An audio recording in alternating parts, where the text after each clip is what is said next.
Bonjour à tous. Aujourd'hui, nous allons apprendre le verbe to have, qui signifie avoir en français.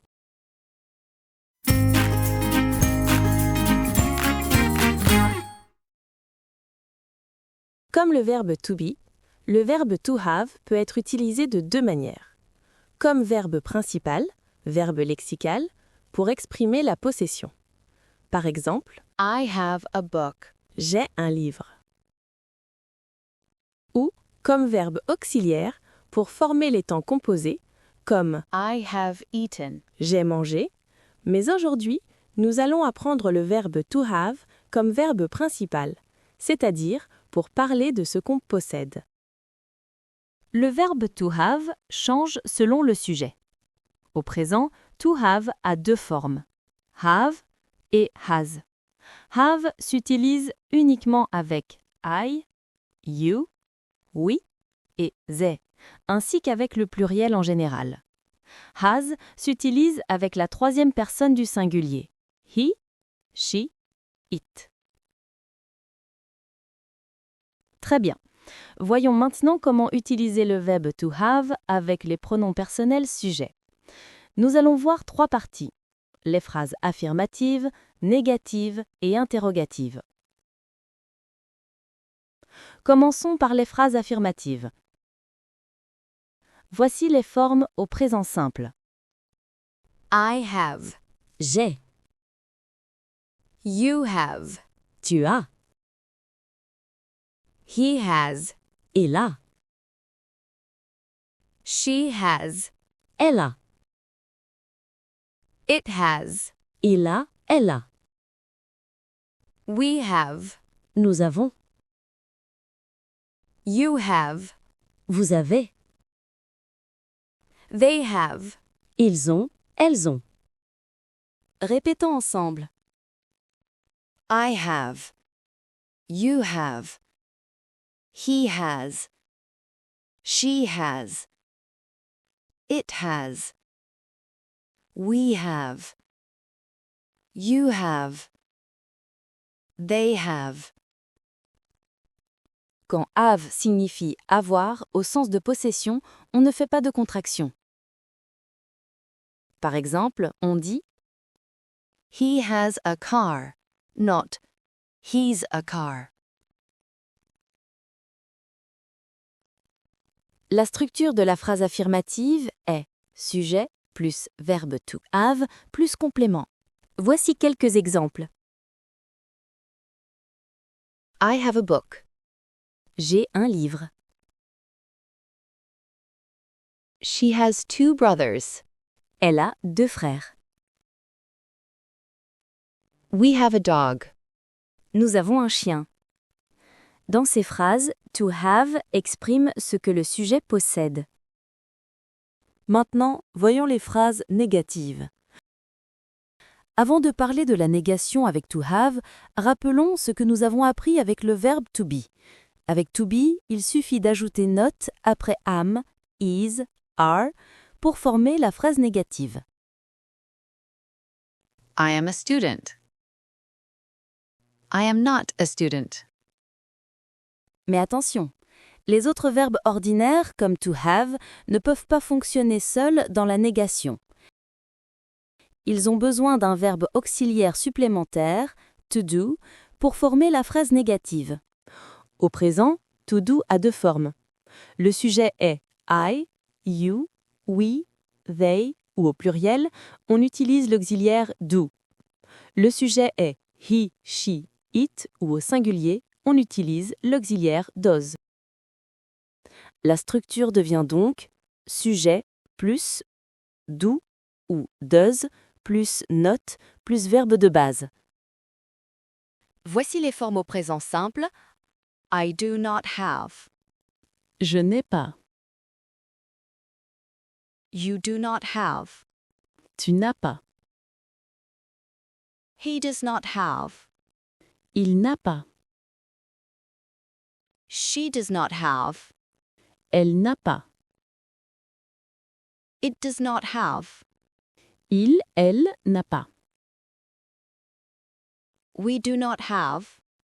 Nous n'avons pas. You do not have. Vous n'avez pas. They do not have. Ils, elles n'ont pas.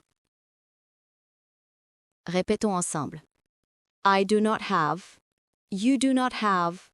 He does not have. She does not have. It does not have. We do not have.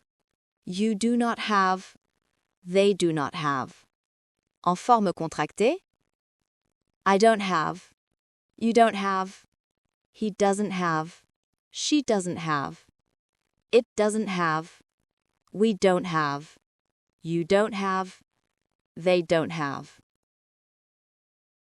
La structure de la phrase négative est sujet plus do, does plus not plus have plus complément.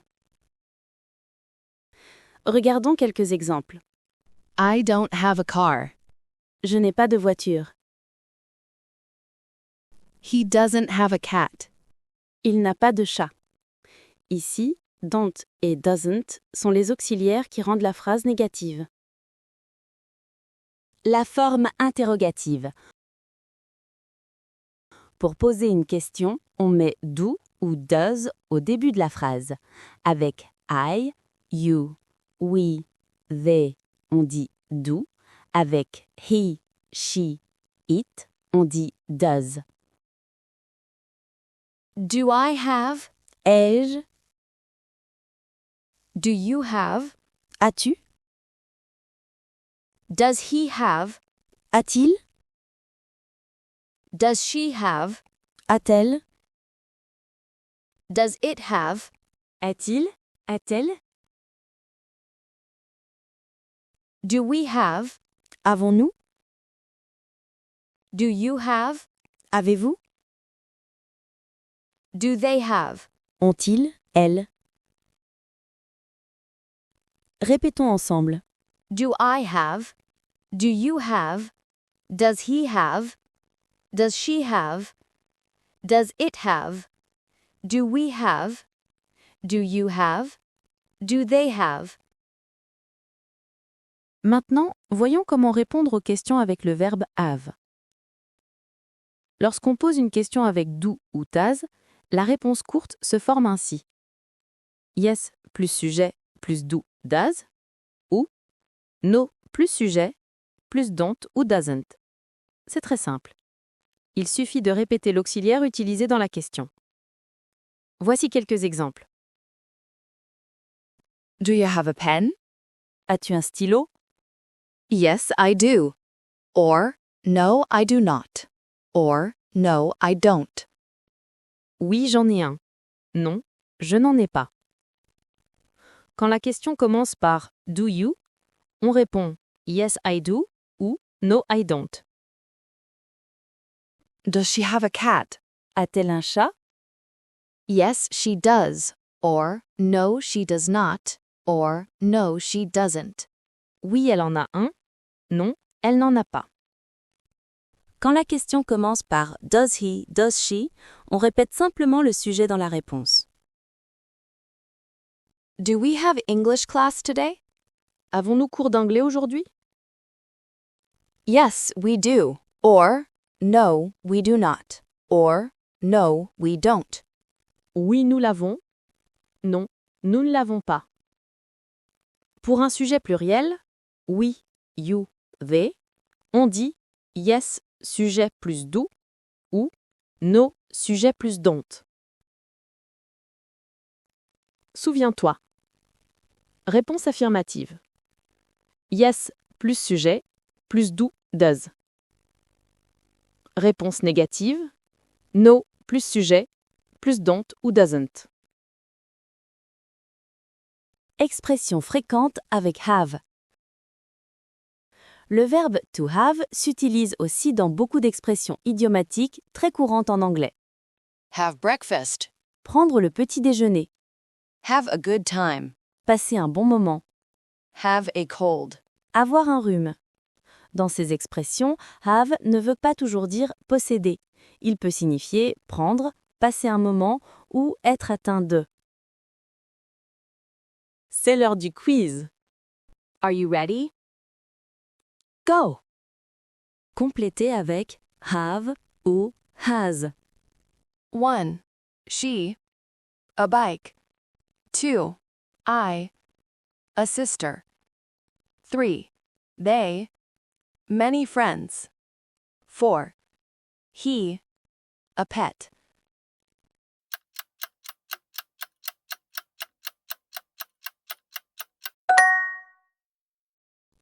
Les réponses. 1. She has a bike. 2. I have a sister. 3. They have many friends. 4. He has a pet. Transformez ces phrases en questions. You have a pencil. She has a cat.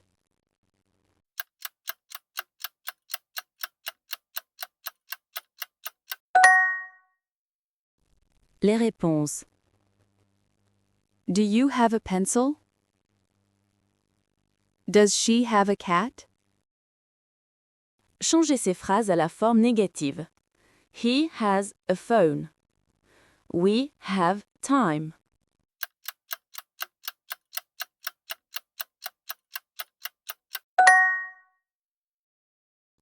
Les réponses. He doesn't have a phone. We don't have time. Résumé. Retenons bien. I, you, we, they est employé avec have. He, she, it est employé avec has. Forme négative. Don't, doesn't have. Forme interrogative. Do, does plus sujet plus have. Et pour répondre, oui, on dit yes, sujet plus do ou does. Non, on dit no, sujet plus don't ou doesn't. Souviens-toi, dans les phrases négatives et interrogatives, seul l'auxiliaire to do change de forme. Do, does, tandis que le verbe have garde toujours sa forme de base. Practice makes perfect. Super! Tu sais maintenant conjuguer le verbe to have, le mettre à la forme négative et interrogative, et l'utiliser dans des expressions courantes. Great job. Now you can talk about what you have in English. See you in the next lesson.